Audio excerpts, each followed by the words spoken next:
चे बच्चूभाऊ आमचे फायटर, बच्चूभाऊंचं भाषण, बच्चूभाऊंच्या सूचना हे आमच्यासाठी खूप अशा एक वेगळ्या असतात. शेवटी एक शेतकऱ्याचा नेता आहे, शेतीमध्ये कष्ट करणारा आमचा बच्चूभाऊ नेता आहे. बच्चूभाऊला 100% शेतकऱ्यांची कळवळ आहे, शेतकऱ्यांबद्दल हे आहे. तसं आम्हाला पण सभापती महोदय आहे. बच्चूभाऊ बोलतात, आम्हाला बोलता येत नाही, एवढाच आमच्यामध्ये फरक आहे. बच्चूभाऊ तुम्ही काळजी करू नका, तुम्ही आपण कुठे आहेत, तुम्ही शेतामध्ये मला न्यायला चला, फक्त तुम्ही चळवळीत तुम्ही बोलता.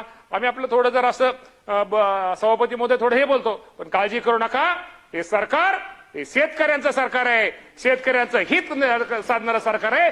आणि बच्चूभाऊ मग तुम्ही कर्जमाफीच्या बाबतीमध्ये खरं तर मी त्या दिवशी उशीर आलो. अध्यक्ष महोदय मी तुम्हाला प्रामाणिक सांगतो, जरी हा विषय नसला, खरंच या राज्याच्या मुख्यमंत्री देवेंद्र फडणवीस साहेब असतील, एकनाथजी शिंदे साहेब असतील, सुनेत्रावहिनी पवार साहेब असतील, खरंच या लोकांचं जेवढं आभार मानावेत तेवढे थोडेत. सभापती महोदय ही गोष्ट खरी आहे ना.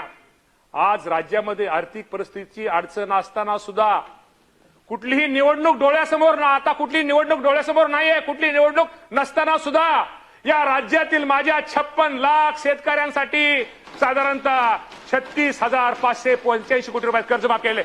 बच्चूभाऊ भुलू नका, तुम्ही काळजी करू नका. यामध्ये काय दुरुस्त करणं गरजेचं आहे, ठीक आहे, गरजेचं आहे. काय शेतकरी त्यामध्ये त्यांना लाभ मिळत नाही, आम्हाला पण मान्य आहे. पहिल्यांदा आपण सुरुवात करूया. त्यामध्ये अनेक शेतकरी अजूनही त्यात काय दुरुस्त करणं गरजेचं आहे. मुख्यमंत्र्यांनी या बाबतीमध्ये सकारात्मक आहेत, आपण दुरुस्त करू. शेवटी हा लाभ माझ्या गोर गरीब शेतकऱ्यांना मिळाला पाहिजे. माझा शेतकरी अडचणीत आहे, गेल्या वर्षी अतिवृष्टी झालेली आहे, पाऊस कमी पडतोय, जास्त पडतोय, गारपीट होतोय, शेतकऱ्याची काय चूक नाही हो. शेतकरी अडचणीत असणाऱ्या शेतकऱ्याला मदत करणं, त्या शेतकऱ्याला सहकार्य करणं ही सरकारची जबाबदारी. त्याप्रमाणे या राज्याचे मुख्यमंत्री, दोन्ही उपमुख्यमंत्री एक चांगल्या प्रकारचे निर्णय घेत आहेत. त्यामुळे उशीर होतोय. उशीर का होतोय बच्चूभाऊची मी मुलाखत सभापती महोदय ऐकली की 30 जून तारीख सांगितली, नंतर 5 जुलै सांगितली. गोष्ट खरी आहे. सभापती महोदय मी आपल्या माध्यमातून या राज्यातील माझ्या शेतकरी बांधवांना सांगू इच्छितो, ही गोष्ट खरी आहे. या ही शेतकऱ्याची कर्जमाफी या राज्याचे मुख्यमंत्री यांनी 30 जून तारीख दिली होती. त्यानंतर आपल्याला माहित आहे सभापती महोदय की शेवटी पुरवण्या मागण्या या दोन्ही सभागृहामध्ये मंजूर झाल्यानंतर त्याला राज्यपाल महोदयांची सही घ्यावी लागते. त्यामुळे आपल्या आता सभागृहामध्ये राज्यपाल महोदयांची सही आपण घेतोय. राज्यपाल महोदयांची सही घेताना बच्चूभाऊ आणि असा एक प्रश्न आला, या राज्यामध्ये खूप काही मोठे शेतकरी आहेत, ते इन्कम टॅक्स भरतात. शेवटी हा लाभ कुणाला मिळाला पाहिजे?